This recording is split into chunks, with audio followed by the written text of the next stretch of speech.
So let's talk about the different forms, because this is where I get the most questions, right? Like, what's the best one? And you wrote, not all magnesium supplements are created equal. The market's flooded with different types of magnesium, each with distinct strengths, weaknesses, specific uses.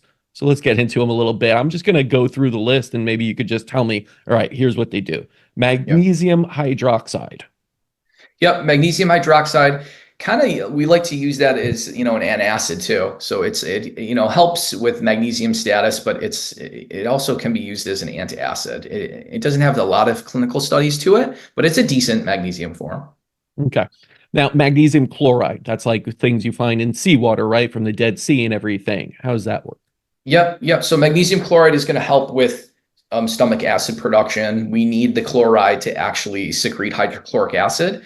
And some people do, especially as we age, our stomach acid decreases how much we secrete, and thus we can't break down the food very well. So magnesium chloride is probably a better one for someone who has low stomach acid. Magnesium citrate. Citrate is good, very bioavailable at lower doses. As you increase the dose, when you start getting to the 300, 400 milligram or higher dose, you're going to start getting that laxative effect. So if you do Mm. suffer constipation, citrate is kind of like a go-to at those higher doses. Isn't that similar also for magnesium malate? That can also produce a kind of laxative effect? Malate is actually very bioavailable. Doesn't typically have a big laxative effect. It's Okay.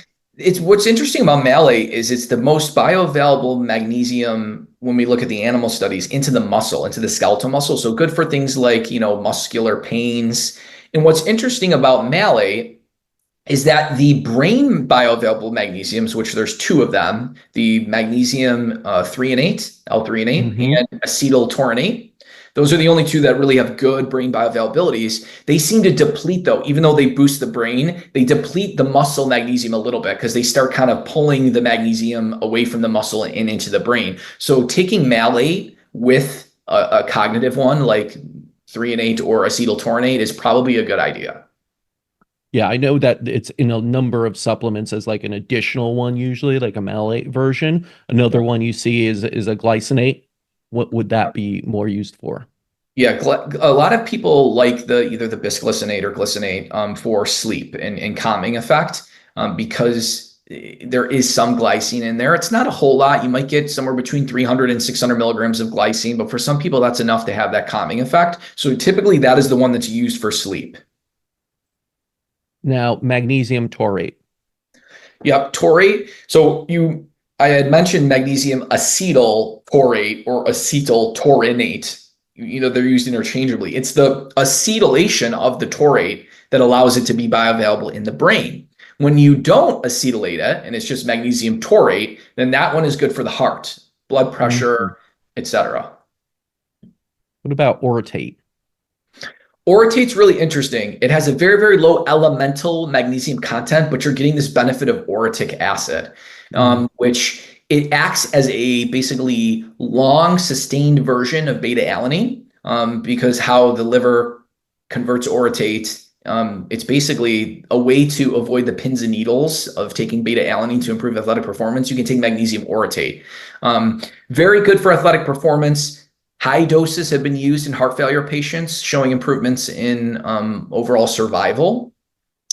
Typically, they used 3,000. They used, I think, 6,000 milligrams for the first like 1 to 3 months, and then they dropped it to 3,000 milligrams of magnesium orotate, which may sound like a lot, but it's not a whole lot of elemental magnesium in that 3,000 milligrams because I think 80% of it or so is actually orotic acid. Mm. And this one's probably like the newer, sexier one, even though it's not newer, but L-threonate, like a lot of, supplement companies that are now kind of gearing in on that. Why Yeah. is that? Yeah, so basically, it has the most research in regards to cognitive benefits in people with cognitive impairment or actually moderate Alzheimer's patients. So it has the most studies. I've taken both. I've taken both threonate and acetyl-taurinate, and I actually get better sleep with the acetyl-taurinate. The threonate gave me some pretty wicked nightmares, and Oh, yeah.